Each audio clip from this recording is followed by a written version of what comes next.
വഴിപിരിയ കൂട്ടായി ഒന്നായി രണ്ടായി പിന്നെ അതിനെണ്ണം കെട്ടതായി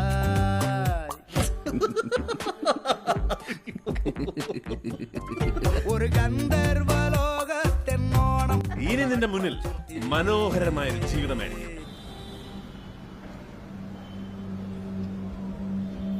ഒരു തീപ്പണിക്കും വേണ്ട, ഒരു തീക്കൊള്ളിക്കും വേണ്ട, ഇവൻ ഒറ്റയ്ക്കാലും തീവണ്ടിയായി.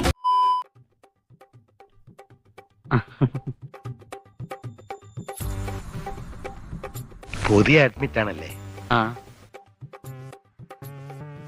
ആദ്യമായതുകൊണ്ട് നിനക്കൊരു വിഷമം. കുറച്ച് കഴിയുമ്പോൾ ഇതൊക്കെ അടങ്ങി ശീലായിട്ട് പൊരുത്തപ്പെട്ട് പൊക്കോളും.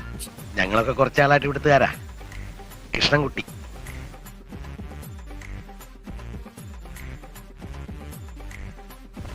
ബെന്നി, BNNY. ഞാൻ വിട്ടു കഴിഞ്ഞു കഥം. എന്റെ കാര്യം ആലോചിച്ചിട്ട് ചിരിയും വരുന്നുണ്ട്, കരച്ചിലും വരുന്നുണ്ട്. ഇനി ഇതുപോലെ കാണിക്കൂ സത്യമായിട്ടും. അങ്ങനെയാണെങ്കിൽ ഞാൻ നിന്റെ സദാശിവ മാമന്റെ അടുത്ത് വിളിച്ചു പറയാം. സത്യമായിട്ടും കാണിക്കൂല പറയല്ലേ മാമനോട്.